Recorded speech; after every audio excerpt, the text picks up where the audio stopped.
이 자리에는 우리만 있는 것이 아니라 하나님이 함께 계십니다. 성령으로 함께 계십니다. 하나님이 여러분 한 분 한 분을 다 예뻐하실 줄로 믿습니다. 아멘. 후회 없는 삶, 뭐가 없다고요? 예. 일본의 오츠 슈이치 박사는 죽음을 앞둔 말기암 환자를 돌보는 호스피스 전문의였습니다. 한 1000명이 넘는 환자들을 일생 돌봤는데 그 환자들로부터 질문을 많이 받는다는 거예요. 선생님은 무언가를 후회한 적이 있으세요?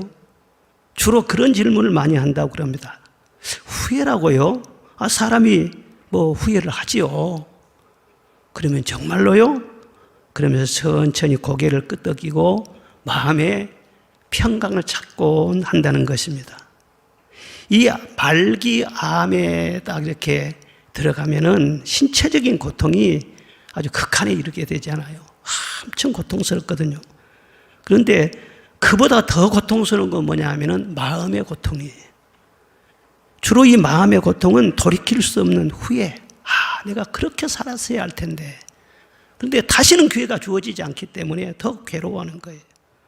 뭐 주로 사랑하는 사람들에게 좀 고맙다는 말을 좀 더 하며 살았을 텐데.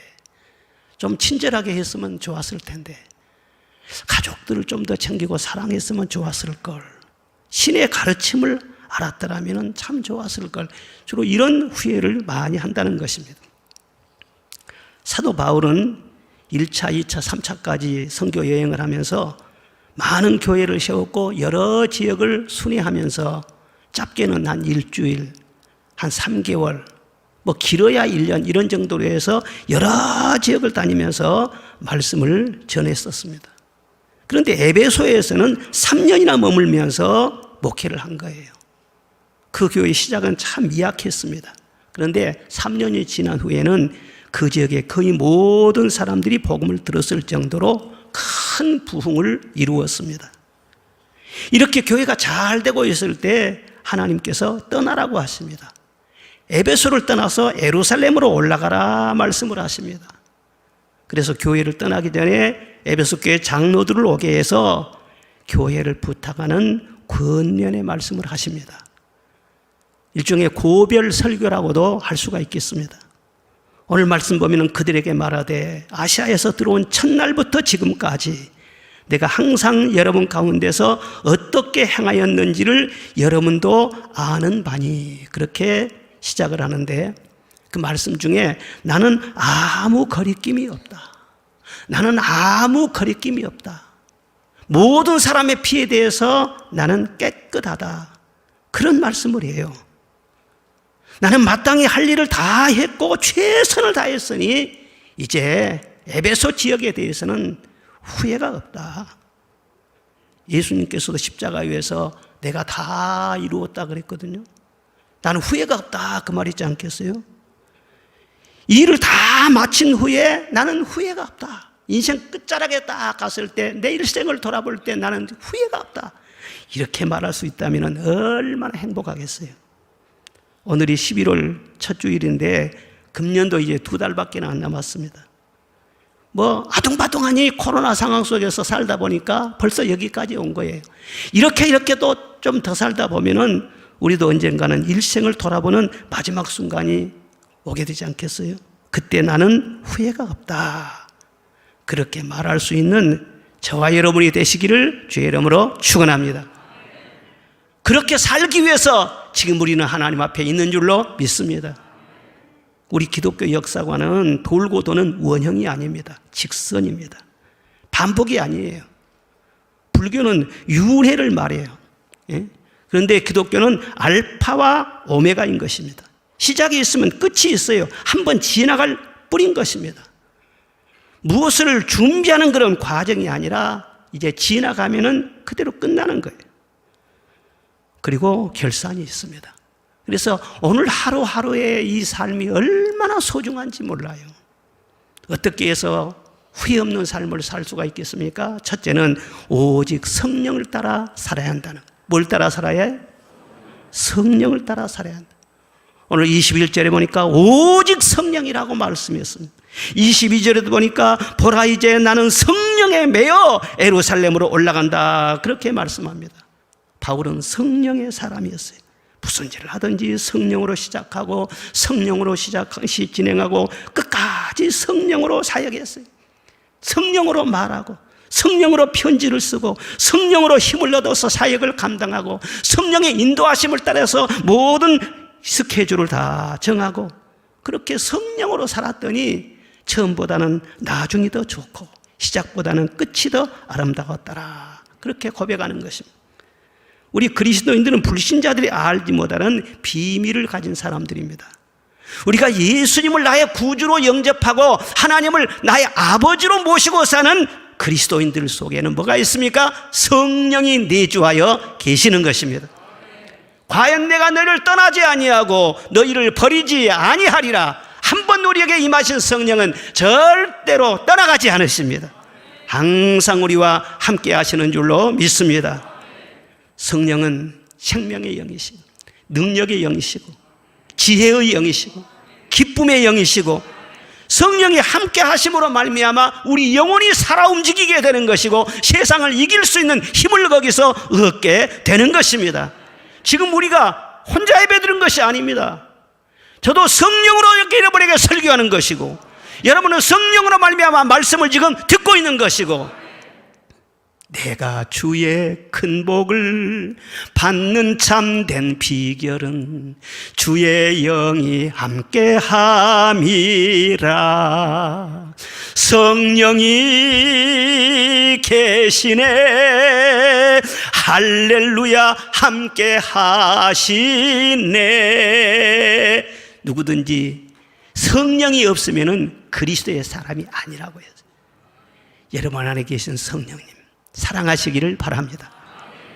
세상 모든 것 다 줘도 바꿀 수 없는 존귀하신 성령님의 내 안에 계신 그분이 바로 나의 기업이 되시고 자산이 되시고 저력이 되시고 후견인이 되시고 성령은 이 험한 세상을 살아가는 동안에 항상 우리와 동행하여 주시고 도와주시고 불의와 악에서 건져주시고 모든 시험을 이기게 하여 주시는 것입니다. 끊임없이 우리를 도와주세요. 어떤 위기와 어려움에 넘어지지 않도록 붙들어 주시고 무거운 인생의 짐을 대신 져주시고 고통과 저주에서 벗어나게 하시고 끊임없이 우리의 마음을 감동하시는 것입니다. 성령님은요 모든 것을 다 아시는 분이에요. 인간은 다 아는 것 같아도 모르는 것이 너무 많아요. 똑똑한 것 같지만 헛똑똑이 너무나 많아요. 사람 속을 모르기 때문에 사람에게 속은 일이 얼마나 많은지 몰라요. 환경을 모르기 때문에 변화될 환경을 모르고 엉뚱하게 살다가 속는 사람들이 많습니다. 앞으로 무슨 일을 만날지 어떤 시대를 맞이하게 될지 알지를 못하는 거예요. 그러니까 똑똑한 것 같아도 마음이 불안해요. 그러나 성령은 지혜의 영이시오 총명의 영이시오 모략과 재능이 충만하신 신이시오. 성령은 모르는 것이 아무것도 없는 것입니다. 고린도서 2장에 보면 성령은 모든 것 곧 하나님의 깊은 것이라도 통달하시느니라. 깊은 것을 통달하신다는 거예요. 마귀의 깊은 도모를 아는 거예요. 사람 속에 있는 깊은 것을 아는 거예요. 바다도 말이죠, 이 얕은 이 소호동 앞바다 이런 바다는요 웬만하면 다 알아요. 그런데 깊은 바다, 수천 미터 깊이 있는 바다, 10,000미터 넘는 그런 수심도 있어요. 그런 바닷속은 사람이 잘 몰라요. 그리고 넓고 넓은 우주의 신비 그거 다 알 수 있을 것 같습니까? 몰라요. 우리는 모르지만 성령은 우주의 신비를 다 아시고 별들의 이름까지 다 아시고 우리의 인생의 갈 길을 아실 뿐만 아니라 천년 만년 다음까지 다 꿰뚫고 계시는 분이신 줄로 믿습니다. 다 아시면서 우리를 인도하시는 거예요. 그러니까 성령의 인도하심을 따라 살아가면 후회할 일이 없는 것입니다. 그런데 왜 성령 받은 그리스도인들이 후회하는가? 성령이 있는데도 육으로 살기 때문에 그래요. 성령을 따라 살아야 되는데 육신의 감정과 육신의 어떤 생각을 앞세워서 살기 때문에 그렇습니다. 자기 육신의 생각대로라면 다 그 자기를 위한 것 같고 잘 될 것 같고 다 그렇게 해서 살아가지 않아요. 그러나 사실 육신의 생각은 사망이라 말씀한 대로 육신의 지혜를 앞세우는 것이 자기의 고생길이 된다는 거예요. 아무리 계산이 맞아떨어지고 함정인 것 같아도 성령의 길이 아닐 때는요, 가면서도 터덕거리고 결과가 좋지 않게 된다는 것을 알아야 돼요. 성경 말씀에 육체를 위하여 심으면 육체로부터 썩어진 것을 거두고 성령으로 심으면 성령으로 말미암아 영생을 거두리라 말씀을 하셨어요. 솔로몬은요, 부귀와 영화가 크게 달한 왕이에요. 지혜와 지식이 얼마나 충만했는지 몰라요. 이 세상에 전무후무한 영광을 누린 왕이 솔로몬 아닙니까? 그런데 나이가 들면서 허사가를 부릅니다. 헛되고 헛되며 헛되고 헛되니 모든 것이 헛되도다. 사람이 해 아래서 수고한 모든 수고가 자기에게 무엇이 유익한고, 그렇게 노래를 부릅니다. 그처럼 누릴 것 다 누리고 대단한 부와 권세를 가졌지만은 인생의 발자취를 돌아볼 때 허무하게 그지없더라는 것. 지금도 이 세상의 재벌이나 인기스타나 명예와 권세를 잡고 한 시대를 풍미하는 그런 사람들이 많지 않습니까? 그러나 그런 모든 사람들도 끝날에 가면은 다 허물을 느낍니다. 허전함을 느낍니다. 그렇게 아둥바둥 살았는데 남는 거 하나도 없구나, 그런 생각을 하게 되는 것입니다. 왜 그럴까요? 육으로 살았기 때문에 그런 것입니다. 육으로 산다는 것은 꼭 나쁜 짓을 하고 악하게 산다는 것을 의미하는 것은 아닌 거예요. 오직 세상만을 위해서 산 거예요. 내 육신만을 위해서 사는 거예요. 이 세상 사람이 다 가는 넓은 길로 가는 거예요. 이 세상에서 만족을 얻고자 세상 것을 쫓아가는 것을 말하는 것입니다. 그리고 성령을 모신 그리스도인일지라도 성령은 내 안에 계셔서 늘 권고하시고 가르치세요. 그런데 결정적인 순간에 신앙 양심을 거스리는 것이 바로 육으로 사는 것입니다. 내 육체의 생각을 십자가에 못 박고 오직 성령으로 사는 것을 늘 우리는 훈련해 가야 되는 것입니다. 우리는 세상 살기가 힘든 것이 아니에요. 성령을 따라서 사는 이 훈련 자체가 힘든 거예요. 성령께 내 초점을 잘 맞추면은 이 세상 살아가는 것은 성령께서 늘 함께 하셔가지고 형통하게 만들어 주신다는 것을 믿으시기를 바랍니다. 성령은 늘 우리를 도와주시고 위로해 주시고 치료해 주신 분이시지만 뒤치다거리나 해주는 서비스맨 같은 분이 아니라는 것입니다. 어떤 길은 사람이 보기에는 바르지만 필경은 사망의 길이라, 그런 말씀이 있지 않습니까? 그런 사망의 길로, 부끄러움을 당하는 길로, 패망의 길로 넘어지지 않도록 늘 가르쳐 주시고 우리를 인도하여 주시고 바른 길로 늘 이끌어 주시고 그렇게 하시는 분이 성령님이요. 그런데 그 인도하심을 따라 순종하면 내게 영광이 오지만 그걸 거스리면은요, 후회밖에는 남지 않는다는 것을 알아야 돼요. 바울 사도는 매사에 성령의 인도하심을 따라 삽니다. 그래서 바울이죠. 바울이 선교할 때 성령의 길을 늘 쫓아 살아. 그러면 성령께서 길을 열어주시기도 하고 때로는 막으시기도 하고 때로는 머물게도 하시고 떠나게도 하시고 인도를 하세요. 길이 막히면 또 돌아갑니다. 흐르는 물처럼 흘러가다가 막히면 기다리고 차면은 또 넘어가고 성령께서 보조를 취하시는 대로 조용하지만은 성령이 목적하신 바를 이루기 위해서 늘 그냥 순종하면서 그렇게 살아갑니다. 오늘 22절에 보니까 보라, 이제 나는 성령에 매여 예루살렘으로 가는데 거기서 무슨 일을 당할는지 알지 못하더라. 오직 성령이 각 성에서 내게 증언하여 결박과 환난이 나를 기다린다 하시니 그러나 나는 가기로 결정하였노라. 그런 말씀이 나와요. 지금 가는 길이 고난의 길이에요. 결박과 환난이 기다리고 있다고 분명히 성령께서 말씀을 하신대요. 아무도 가려고 하지 않은 그런 좁은 길이라는 겁니다. 그런데도 성령께서 가라 말씀을 하세요. 가라고 하시니까 나는 가겠다는 거예요. 그렇게 사는 사람이 진정한 그리스도인들인 것입니다. 예수님도 모든 사람이 다 피하는 길, 십자가의 길, 혐오하는 길, 그 길을 가셨잖아요. 그러나 십자가를 진 다음에 부활이 있잖아요. 십자가 진 다음에 성천이 있잖아요. 십자가를 졌기 때문에 우리의 구조가 되시고 우리의 왕이 되신 줄로 믿습니다. 성령으로 사는 사람들을 보면 다 그렇게 살아요. 모세는 바로가 될 수도 있는 굉장한 위치에 있었으면서도 모든 부귀 영광 다 버리고 광야로 들어가지 않습니까? 아브라함은 광야를 떠나지 않습니까? 요셉도 말이죠, 큰 어려움을 당하면서 거기에서 하나님을 바라보며 살지 않습니까? 롯도 그렇지 않습니까? 다 손해를 보는 그런 사람들이었어요. 당장은 손해보는 것 같고 미련한 것 같고 많은 사람들이 다 선호하지 않지만, 그러나 그 길을 따라가서 보면은 나중에요 알게 되는 거예요. 하나님이 여기를 인도하셨구나. 후회함이 없어요. 지내온 모든 세월들 돌아보아도 그 어느 것 하나 주의 손길 안 미친 것 전혀 없네. 앞을 보면은 늘 그냥 헤매는 것 같아요. 진짜 맞는가? 그런 것 같아요.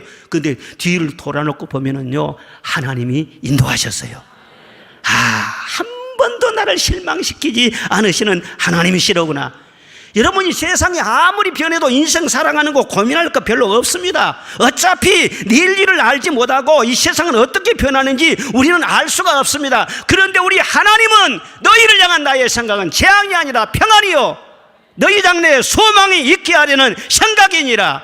그 하나님의 성령으로 말미암아 우리를 인도하시지 않습니까? 평안의 길로 인도하십니다. 소망의 길로 인도하십니다. 그 인도하심을 따라서 한 걸음 한 걸음 살아갈 때에 영혼이 잘된 같이 범사에 잘되고 강건하게 될 줄로 믿습니다.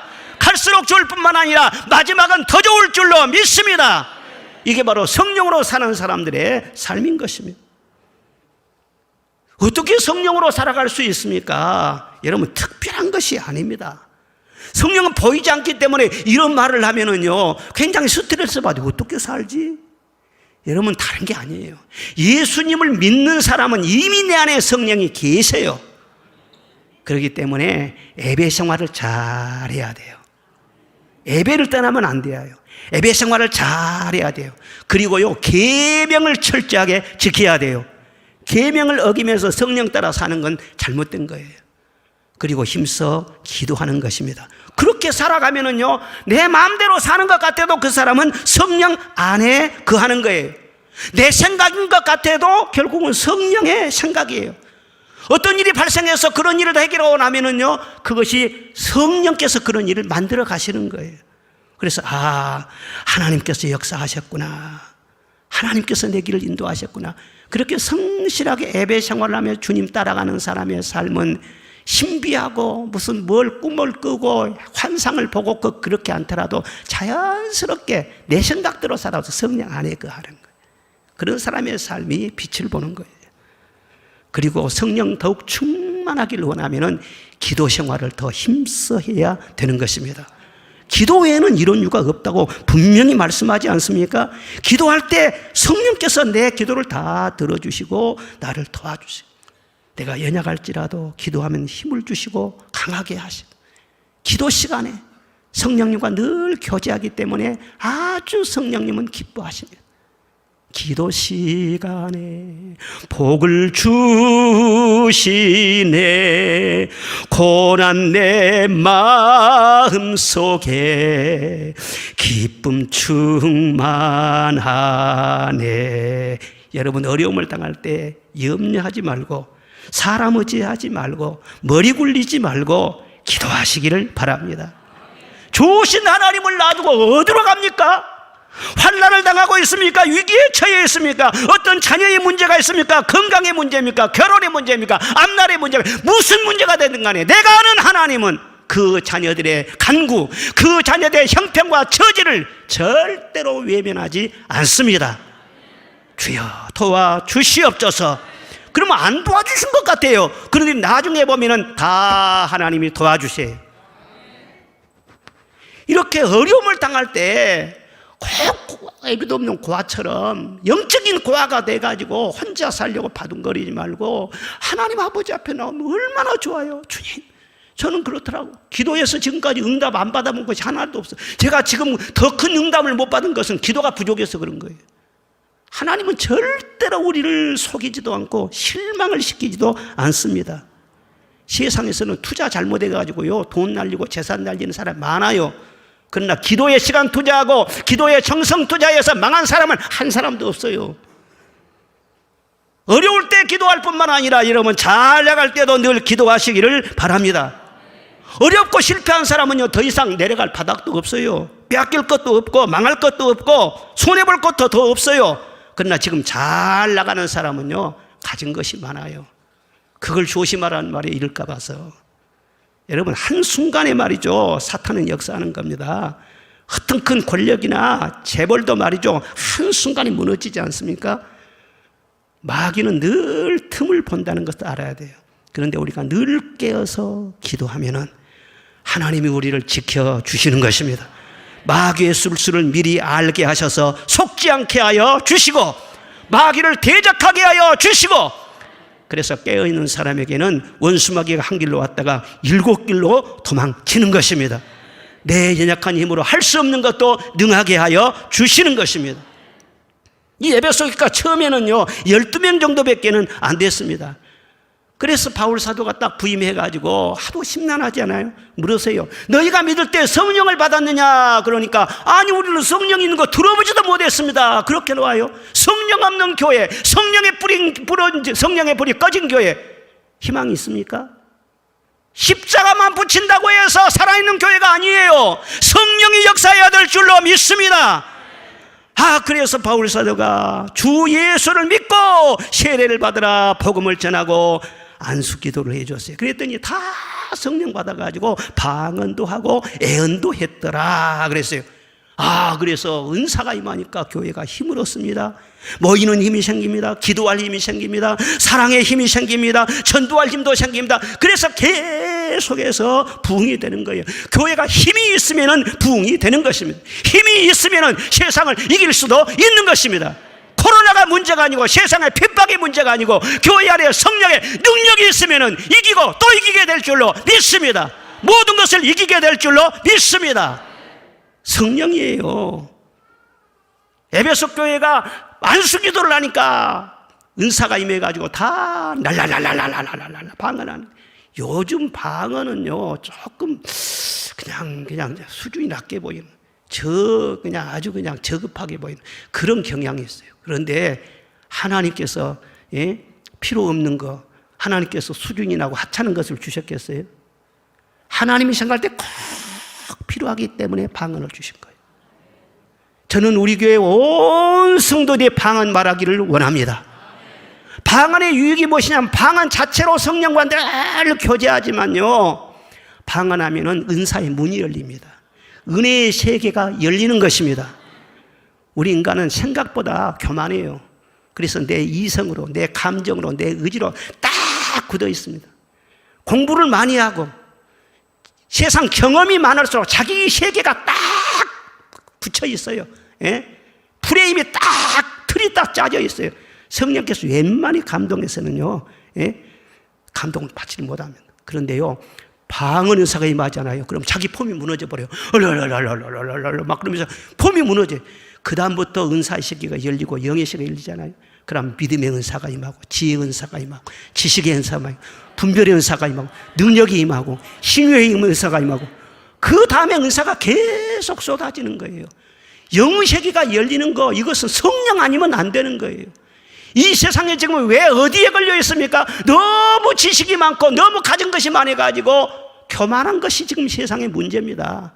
이 교만한 이 발덩어리 같은 것을 깨뜨리는 힘은 힘으로 누구로 되지 않습니다. 성령으로만 되는 것입니다. 깨뜨려야만이 살 길이 열리는데 여러분 한 10명 들이다 성령 충만 받아서 새 방언을 말하시기를 바랍니다.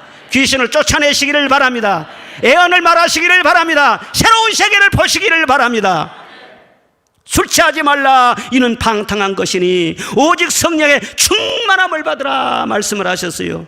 여기 방탕이라는 원어의 뜻은 무엇이냐? 제멋대로 논다 그런 뜻이에요. 술 마시면 진짜 제멋대로 놀지요. 안 가야 할 것도 하고 안 해야 할 말도 하고 해서는 안 될 짓도 하고 폼이 무너져 제멋대로요. 그냥 술이 끄는 대로. 그와 같이 성령이 충만하면은 자기의 맹숭맹숭한 그런 정신으로 사는 것이 아니라 성령에 취해가지고 논다는 거예요. 그런데 내 마음대로 하는 것 같아도 성령 안에서 행하게 된다는 거예요. 그러니까 마음만큼은 늘 기쁨과 소망이 넘치게 되는 것입니다.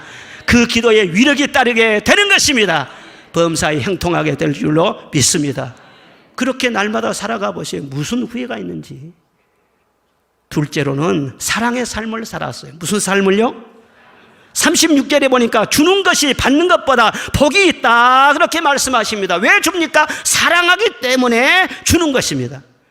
바울사도는 주는 목회를 했어요. 기도도 해주고 유로도 해주고 말씀도 전해주고 축복도 나누어주고 자기 있는 것을 늘 베풀면서 사는 목회를 했다는 거예요. 우리 하나님 우리를 사랑하시기 때문에 다 주셨지 않습니까? 천지 만물도 주시고 독생자를 주시고 성령을 보내주시고 우리에게 생명도 주시고 건강도 주시고 시간도 주시고.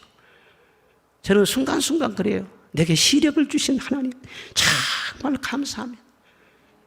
내 마음을 위로해 주시고 아플 때 치료해 주시고 기적을 주시고 응답을 주시고 영생을 주시고 하나님은 아끼지 아니하시고 다 우리에게 주셔요. 그런데 예수님을 안 믿는 그런 사람들도 일반 은혜는 다 하나님이 주시는 것입니다.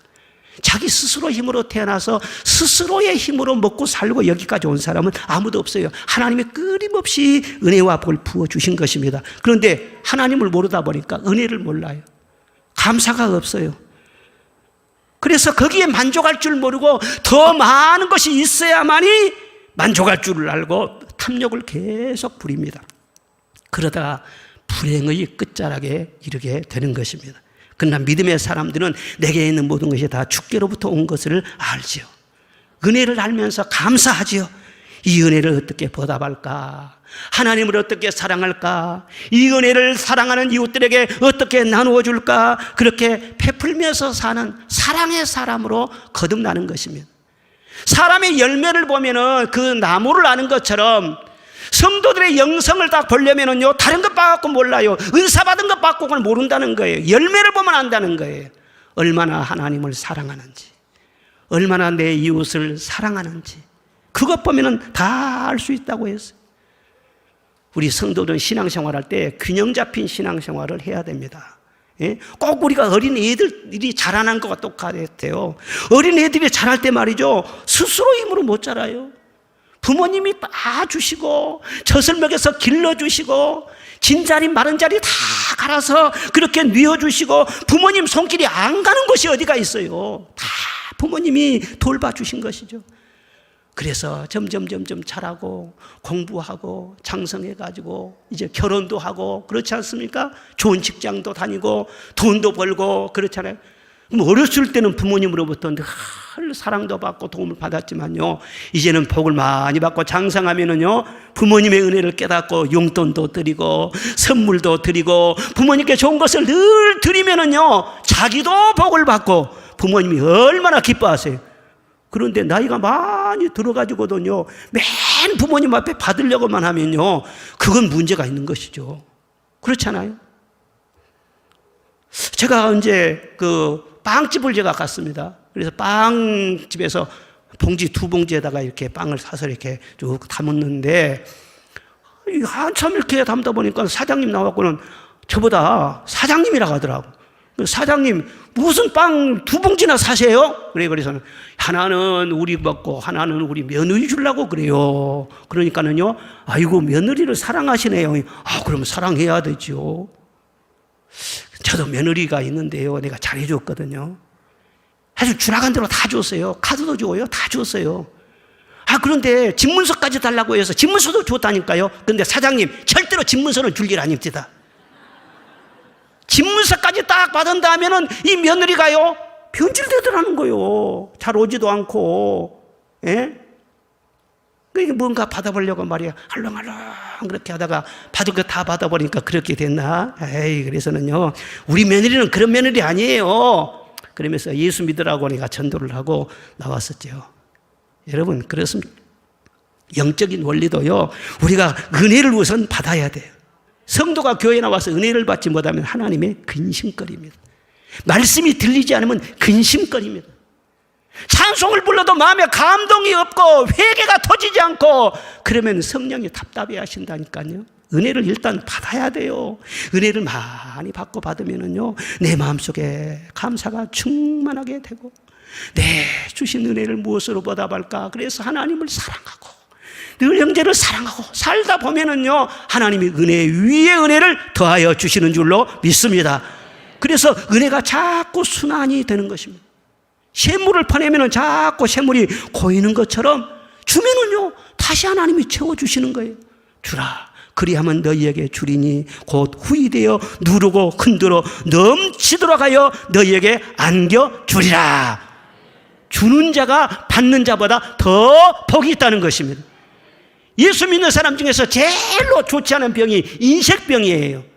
어떤 목사님은요, 그 농담이겠지만은요, 자기 교회에 인권사가 있는데 나는 정말 싫어한다고 그래요. 아니, 인권사님 어지린자 얼마나 좋아요. 그러니까는요, 인색할 인자라는 거예요. 어지린자가 아니라. 그래서 나는 싫어한다고. 우리 교회는 인권사님이 한 분도 없습니다. 진짜 성도 없고, 진짜 그런 사람은 없어요. 우리 여러분, 은혜를 많이 받고 은혜를 늘 베풀어주고 해보세요. 예? 그러면은요, 내 스스로 마음이 부드러워져. 순환이 잘 돼. 근데 뭔가 인생에 굳어져 보세요. 암이 뭐냐? 굳은 병이거든요. 뇌경색도 굳은 병이거든요. 예? 간경화 이런 것도 굳은 거예요. 굳은 것은 안 좋은 거예요. 예? 늘 너그럽고 베풀기를 좋아하고 그렇게 해야 되죠. 여러분, 인생을 영원히 후회 없이 사는 비결은 사랑하면서 늘 베풀면서 사는 거예요. 산다는 것은 곧 사랑하는 것을 말하는 것입니다. 사랑 속에 행복이 있어요. 사랑하면서 후회할 사람은 아무도 없어요. 사람은 사랑하기 위해서 존재한다고 말할 수 있어요. 사랑하기 위해서 공부도 하는 거예요. 사랑하기 위해서 돈도 버는 거예요. 사랑하기 위해서 결혼도 하는 거예요. 내 사랑만이 챙기는 것이 아니라 하나님을 사랑하고 내 이웃을 사랑하기 위해서 그렇게 하는 거예요. 그런데 아이고, 공부한 것 때문에 일이 너무 바빠가지고 사랑할 시간이 없다. 내 아내를 챙겨줄 시간도 없다. 내 남편을 챙겨줄 시간도 없고 도저히 나는 바빠가지고 사랑할 시간이 없네. 그건 벌써 인생이 꼬이는 것이죠. 삶의 목적이 사랑인데 다 이럴지라도 사랑만 따끈따끈하게 유지가 되면은요, 다시 일어설 수가 있어요. 얼마든지 회복이 가능해요. 그러나 다 있어서 사랑 잃어버리면은요, 정말 그것은 큰 문제가 되는 것입니다. 요즘 무슨 개혁을 해야 된다, 교회도 개혁해야 된다, 그런 말들을 자주 하지만은요, 이 세상의 개혁은 새로운 것을 자꾸 추구하는 그런 혁신을 말하지만, 이 기독교의 개혁은 뭘 말하느냐? 예수님께로 돌아가는 것을 말해요. 예수님은 누구십니까? 사랑의 본체이신 줄로 믿습니다. 예수님의 본질을 회복하는 거예요. 예수님의 사랑을 회복하는 거예요. 그것이 진짜로 개혁이라고 하는 거예요. 하나님께서는 우리가 자꾸 굳어지고 주변을 돌 줄 모르고 사랑할 줄 모르고 냉담해지고 그럴 때 때로는 충정요법도 쓰시는 것입니다. 영적으로 새로운 세계가 열릴 때는요, 언제나 보면 큰 환란이 있었어요. 예수님이 오시기 전에도요, 경제적으로, 정치적으로, 사회적으로 얼마나 암울했습니까? 예? 고통의 극치였어요. 그리고 종교개혁 전에도 얼마나 암울했는지 몰라요. 유럽의 패스트가 창궐해가지고 인구의 3분의 1이 줄어들었습니다. 많은 어느 지역 같은 피란체 같은 곳에서는요, 패스트로 인구의 80%가 죽어버렸어요. 인구가 팍팍 감소되는 거예요. 교회도 예외가 아닌 것입니다. 그리고 기존 사회 체제를 유지할 수 없을 정도로 경제가 막 휘청거리는 거예요. 이럴 때 하나님께서 신비한 은혜를 주십니다. 말씀을 주십니다. 그래서 영적인 변화가 일어나게 하시고 새로운 은혜의 문이 열리게 하시고, 그래서 종교 개혁, 그 위대한 영적인 개혁이 일어나게 하신 거예요. 지금 코로나 상황이 참 힘들고 어렵지만은 어떻게 보면은 우리를 다시 영적으로 새롭게 하기 위한 하나님의 선물일 수가 있는 거예요. 자꾸 이게 거창한 거, 모이는 거, 자꾸 밖에 화려한 거, 그것만 쫓다 보니까 본질로 돌아가라는 거예요. 본질로 돌아가라는 거예요. 사랑으로 돌아가라는 거예요. 예수님의 사랑을 다시 한번 깊이 우리가 받아들이고, 멀리 갈 것 없습니다.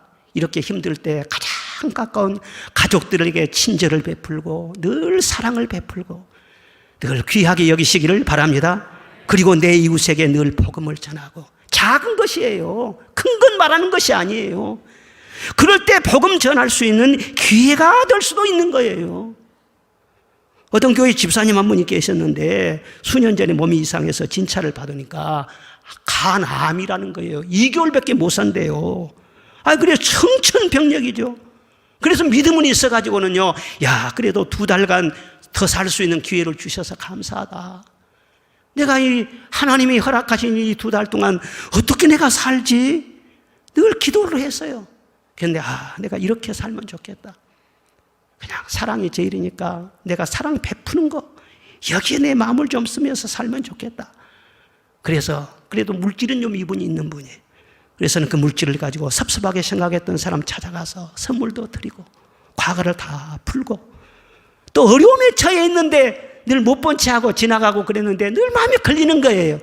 그 어려움에 처해 있는 그 형제를 찾아가서 물질로 또 도움을 주기도 하고, 그리고 지난날 은혜를 입은 그런 사람들 찾아가서 은혜에 보답하는 그런 또 선물도 드리고 감사의 말도 전하고, 그리고 자녀들에게 남길 최소한의 유산을 제외하고는요, 남은 재산 다 정리를 해가지고 농촌교회 교육자들에게 성경금을 해주고, 그리고는 남은 여생을 이제 성경 읽고 기도하면서 늘 주님의 사랑을 묵상하면서 성령 충만해서 사는 거예요. 그렇게 2개월 동안 살아버렸더니요, 성령이 충만해가지고, 성령 충만하면 어떤 현상이 일어나느냐, 죽은 다음에 천국인지 지금 이가 천국인지 구분이 안 되어버려요. 내 마음속에 천국이 이루어져 버렸어. 죽음이라는 것이 두려워하지를 않아. 그래서 오늘 주님이 부르신다 해도 좋고 이 세상 사는 것도 좋고, 그런데 주님이 안 불러가시네. 한 달이 더 지났는데도 안 불러가시고 2달이 다 지나가는데도 안 불러가시네. 그리고 이상하다. 그리고 병원에 가서 다시 정밀진찰을 해본 거예요. 그랬더니 간세포가, 암세포가 말이야 흔적도 없이 다 사라져버렸어. 그래서 그전 병원하고 말이야 자료를 면밀하게 검토를 해보니까 그전 병원에서 오진을 했다는 거예요. 이거 내가 손해봤네. 근데 집사님이 그 암 걸렸다고 해서 다 돈 써버렸잖아요. 그런데 그 집사님은 후회를 절대 안 했다는 것입니다. 왜냐하면 그 2달 동안에 인생 최대한 보람과 행복을 맛볼 수 있었어요. 진정으로 그리스도인으로서 어떻게 사는 법을 이 간암을 통해서 배우게 된 거예요. 남은 여생도 나는 이렇게 살아야 되겠구나. 하나님은 사랑이십니다. 사랑 안에 하나님이 계십니다. 사랑 안에 모든 것을 다 얻게 된다는 것을 믿으시기를 바랍니다. 사랑을 수단으로 삼지 마세요. 사랑을 목적으로 삼고 하나님을 사랑하고 내 이웃을 사랑하고, 그렇게 해서 후회 없이 사시기를 주의 이름으로 축원합니다. 그리고 셋째로는 사명을 다했어요. 뭘 다했어요?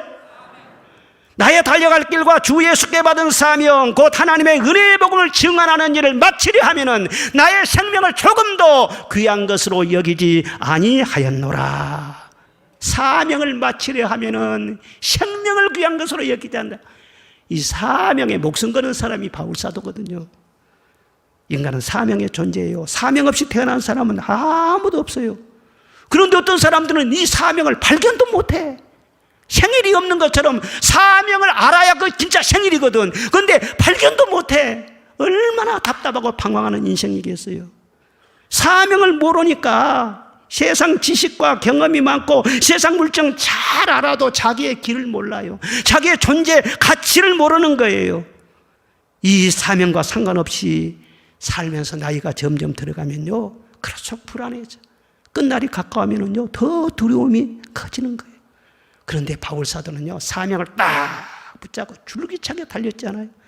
사명 감당하면서 꼭 좋은 일만 있는 것이 아닙니다. 막 소요가 일어나기도 하고, 에베소에서도 막 그랬어요. 쫓겨나기도 하고 감옥에 gat히기도 하고 막 대대적인 시위가 일어나가고, 크다 에베소 사람이 아데미하면서, 아베데미 신전이 거기가 있는데 신전 그 사제들이 막 들고 일어나가지고 사람들 선동해가지고 이 바울사도를 폭력으로 죽이려고 했었어요. 그런데 하나님이 지켜주셔서 보호를 받은 것이죠. 그렇게 어려움을 당했지만 사명의 사람은 하나님의 천사를 보낸 줄로 믿습니다. 사명이 끝나기 전까지는 절대로 생명을 데려가신 일이 없는 것입니다. 하나님은 그때그때마다 다 지켜주신 거예요. 나의 달려갈 길과 주 예수께 받은 사명, 항상 사명을 붙잡았어. 내가 선한 싸움을 싸우고 나의 달려갈 길을 마치고 믿음을 지켰으니 이제후로는 나를 위해서 의로운 면류관을 예비하셨으니 내게만 아니라 주의 나타나심을 사모하는 모든 자의 계도니라. 여러분, 얼마나 멋지고 당당한 그런 모습입니까? 전에 나온 유명한 책이 있었는데 리처드 칼슨이라고 하는 사람이 쓴 우리는 사소한 일에 목숨을 건다, 그런 책 여러분도 많이 읽어보셨을 거예요. 그런데 사소한 일에, 하찮은 일에 너무 신경 쓰고 중요치도 않은데 거기도 막 목숨을 걸고, 이웃의 차가 달리니까 막 나도 열심히 달리고, 옆에 사람이 뛰어가니까 나도 열심히 뛰고, 그렇게 사는데 언제까지 그렇게 쳇바퀴 돌듯이 돌겠느냐? 거기서 벗어나야 하지 않겠느냐? 그 책의 결론이 무엇이냐? 그러면은 우리는 모두 다 오늘이 내 생의 마지막인 줄 알고 살아야 된다. 오늘 생의 마지막인 줄 알고 산다면은 시시한 일에 절대 목숨 걸 일이 없을 것이다. 그런 말을 했어요. 여러분, 우리가 사명을 위해서 건강도 챙겨야 되고, 사명을 위해서 결혼도 해야 되고, 사명을 위해서 공부도 해야 되고, 사명을 위해서 돈도 벌어야 되고, 사명을 위한 거예요. 그럴 때 하나님이 여러분들을 홀로 두시지를 않습니다. 함께하여 주신다는 것을 믿으시기를 바랍니다. 바울 사도가 꽉 붙잡았던 그 사명이 무엇입니까? 은혜의 복음 증거하는 일을 마치려 하면은 말씀 전하는 것을 그는 가장 지상 사명으로 여긴 것입니다. 말씀 전해서 교회를 세우고 영혼 구원하는데 그의 온 힘을 쏟은 것을 볼 수 있습니다. 31절 이하에다 보면은 그러므로 내가 3년이나 밤낮 쉬지 않고 눈물로 각 사람을 훈계하던 것을 기억하라. 지금 내가 여러분을 주와 및 그 은혜의 말씀에 부탁하노니 그 말씀이 여러분을 능히 든든히 세우사 거룩하게 하심을 입은 모든 자 가운데서 기업이 있게 하시리라 그랬어요. 말씀을 전하고 말씀을 가르치는 일에 대해서 온 힘을 다 쏟았다는 거. 그렇죠. 하나님이 말씀이신데, 예수님은 말씀이 육신이 되어 오신 분인데, 성령님이 말씀이신데, 말씀보다 더 큰 가치, 더 큰 것이 세상에 어디가 있겠어요? 말씀 속에 다 있어요. 자문에 보면 말씀이 너를 보호하고, 말씀이 너를 지켜줄 것이고, 말씀을 품으면 너는 영화롭게 될 것이고, 말씀을 지키면 내 생명의 해가 길게 될 것이니라. 네가 말씀을 꿀송이처럼 먹으면은 걸음을 걸을 때 공고하지 아니할 것이고, 달려갈 때 실족하지 않을 것이고, 너는 돋는 햇살같이 빛나게 될 것이고, 한낮의 광명처럼 이르게 되리라. 그러나 말씀을 멸시하는 자는 패망을 이루고 말씀을 버리면은 그가 너를 버리시리라 말씀을 하셨어요. 말씀을 이루려고 우리가 몸부림칠 때 천사들이 늘 호의를 하는 것입니다. 말씀이 늘 앞서갈 때 기적이 뒤따르게 되고 신비한 일이 뒤따른다는 것을 믿으시기를 바랍니다. 그래서 하나님의 말씀을 목숨처럼 귀하게 여기고 주님의 말씀을 늘 사랑하면서 순종하면서 지키려면서 사는 것이 우리 그리스도인의 진짜의 가치인 것입니다. 지금 내가 여러분을 그 은혜의 말씀에 부탁하노니 그랬어요. 나는 지금 에베소 교회를 떠난다. 예루살렘으로 간다. 옛날에 교통도 원활하지 않은데 한 번 가면 다시 그 자리에 온다는 것은 보장이 안 되는 것입니다. 그래서 다시는 내 얼굴을 보지 못하려 아주 선언을 해버렸어요. 그러나 내가 떠날지라도 그 은혜의 말씀에 여러분을 부탁한다. 내가 3년 동안 증거했던 말씀이 여러분의 믿음을 지켜줄 것이다. 저도 지금 그런 마음으로 목회를 하고 있어요. 지난 5번이나 제가 종말론에 대해서 설교를 했습니다. 어떤 사람은 거부감 있고 그럴지 모르겠지만요, 그 말씀이 여러분들을 지켜주고 앞으로 어떤 세상이 오고 어떤 상황이 발생할지라도 말씀을 전해놓으면 그 말씀이 절대로 빗나가지 않도록 믿음을 견고케 하여 줄 것이다. 그런 중심으로 말씀을 전하고 앞으로도 저는 그렇게 살아요. 이 강단을 지키기 위해 살아요. 여러분, 말씀이 여러분을 든든히 지켜주실 것이고 능히 든든히 세워주신다 말씀을 했어요. 말씀이 우리의 믿음을 세워주시고 인격을 세워주시고 건강을 세워주시고 자녀를 또 세워주시고, 가정이 왜 흔들려요? 가정이 왜 무너져요? 말씀을 버리니까 흔들리고 무너지지. 하나님의 말씀을 붙잡으면 하나님의 말씀에 가정도 세워주세요. 여러분의 기업도 세워주세요. 교회도 하나님의 말씀이 세워주시는 거예요. 말씀이 이 나라를 세워주시는 거예요. 여러분, 나라는요 국방력이 강해서 튼튼하고 경제력이 강해 튼튼한 것이 아니에요. 정신적으로 타락하고 영적으로 부패하면 나라는 로마 제국처럼 폭삭 망하는 거예요. 지금 우리나라가 말이에요, 위기에 빠져 있어요. 다 우리 한국 사람 잘났다고 그러고 세계에서 가장 잘 사는 나라라고 그러고 우리 과거의 코리아가 아니라고 그렇게 큰 소리 치지만 주의 종들이 볼 때는요 위태하기 그지없는 거예요. 왜 출산율이 적다고 하면서 낙태를 합법화시킵니까? 사람 생명을 죽이는 것을 법으로 만들어야 되겠어요? 지도자들이 돼가지고 그런 법을 왜 어떻게 만들 수가 있냐 그 말이에요. 예? 하나님 주신 생명을 왜 그렇게 말이죠 경시하냐 그 말이에요.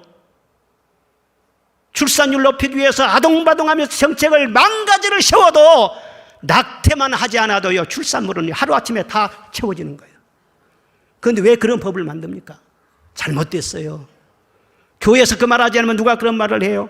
차별금지법 만들어가지고 동성애자들 합법화시키고 말이죠 목에 완전히 기부스가 돼가지고 얼마나 기고 만장한지 몰라요.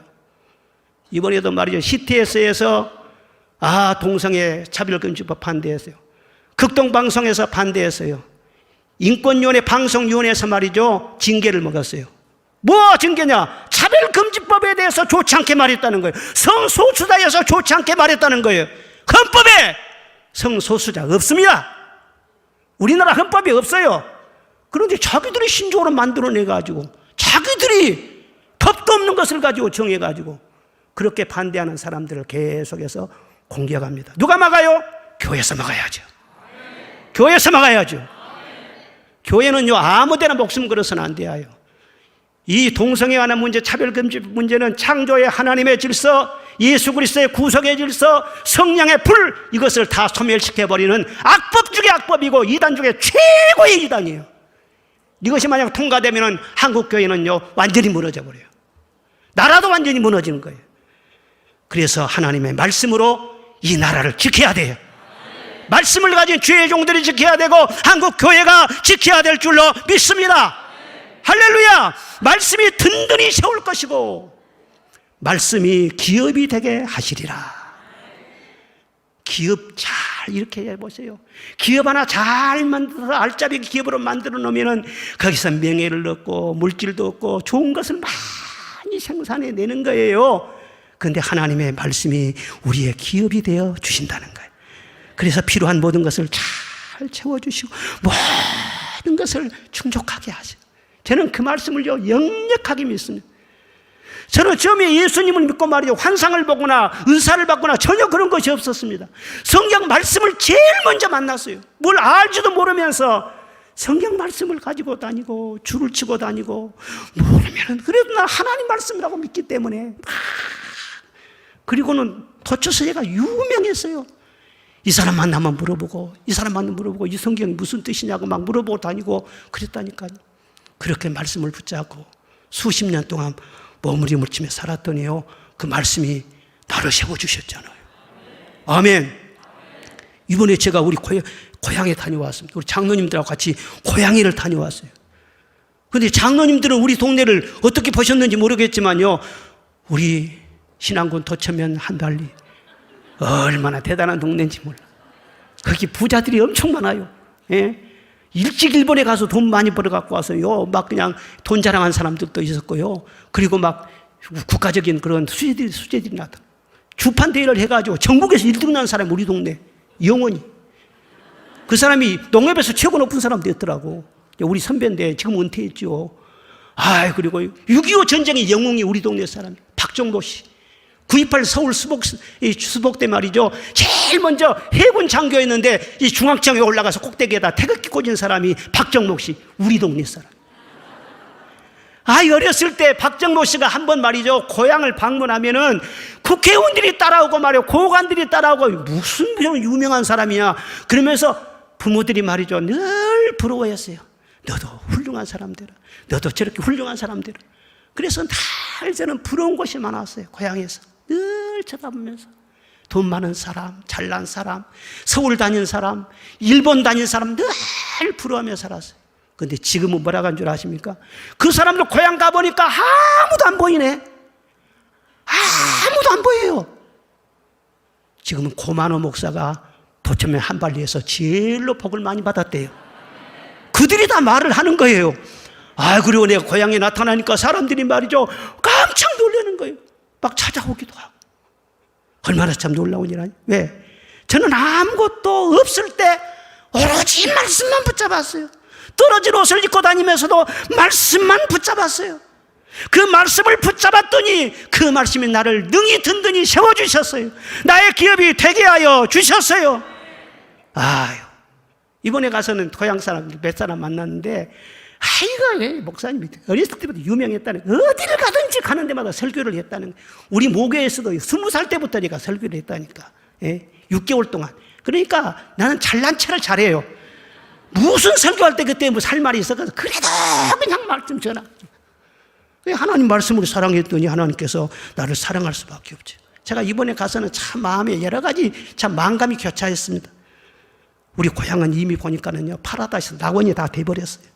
시금치 재배하고 낙지 잡고 간재미, 장어, 전복 양식하고 김 양식하고 그런 주민들은요, 보통으로 벌어도요 수억 대가 넘습니다. 돈 잘 벌어요. 교통 좋지요. 농사를 지어도요, 무슨 물 주고 그런 거, 스프렁쿨러가 말이죠, 팍팍팍팍팍팍팍 돌아가. 옛날 같으면 상상할 수 없는 그런 일. 옛날에는 두레박으로 다 물 팠다니까는요. 초등학교 내가 물 풀어 다닌 사람이에요. 그런데 팍팍팍팍 스프링쿨러가 막 돌아가는 거예요. 땅만 가지면은요, 농사 짓는 것도요, 다 기계로 영농조합해서요, 다 농사를 지어줍니다. 부족한 것이 없어요. 정말 부유해요. 그런데 가만 영적으로 보니까 세상 북이 아니라며 푹 빠졌어요. 세상에 풍족하니까 하나님을 찾을 이유가 없는 거예요. 그 영혼들이 얼마나 불쌍한지. 그래서 내 마음이 쓸쓸했어요. 세상에서 수십조 가진 부자라고 할지라도 세상 떠나는 입장에 석양역이 다다랐는데 마지막 내가 은신할 집이 없다. 거처가 없어요. 방 한 칸이 없어요. 그러면은요, 그 석양역에 서성거리면서 두려워하면서 쓸쓸해하는 그런 모습을 TV를 통해서 보지 않습니까? 영원한 세계를 준비해야 돼요. 주님이 다시 오십니다. 아니면 우리가 곧 올라가게 될 것입니다. 세월은 빨라요. 금방 지나가요. 제가 어린 시절에 고향 바다를 보면서 늘 불렀던 찬송이 아니에요. 우리 사랑하는 가고파. 제가 수준이 높게 놀았습니다. 가고파를 불렀어요. 내 고향 남쪽 바다 그 파란 물 눈에 보이네. 그걸 많이 불렀어요. 그거 생각나. 이번에 가서는요, 꿈에 늘 이절이요, 그 잔잔한 고향 바다 지금도 그 물새를 나르리 가고파라 가고파. 그리고 후절에 쭉 가보면은요, 온갖 것 다 뿌리치고 돌아갈까 돌아가. 가서 한데 흘려 옛날같이 살고 지고 내 마음 색동원이 피어 웃고 지내고저 그날 그 눈물 없던 때를 찾아가자. 그런데 돌아가고 싶어도 돌아갈 곳이 없어. 찾아가고 싶어도 찾을 수가 없어. 세월은 한번 지나가면 다시는 그때가 오지 않아. 다시 옛날 같은 고향의 정치도 오지를 않아요. 한번 지나가면 그대로 끝나는데 오늘 하루하루의 삶이 얼마나 소중한지 몰라요. 사랑하는 여러분, 후회 없이 살 수 있기를 주의 이름으로 축원합니다. 성령을 따라 사세요. 사랑으로 사세요. 사명을 다하세요. 우리도 언제 에베소를 떠나서 예루살렘으로 올라가라고 말씀하신 주님께서 재림 나팔 소리를 들려주면서 올라오라고 하실지 우리는 알 수가 없어요. 구름 기둥이 언제 어떻게 방으로 움직일지 몰라요. 항상 언제 주님이 부르실지라도 주님 앞에 기쁨과 영광의 모습으로 설 수 있도록 다 깨어서 준비하는 저와 여러분이 되시기를 주의 이름으로 축원합니다.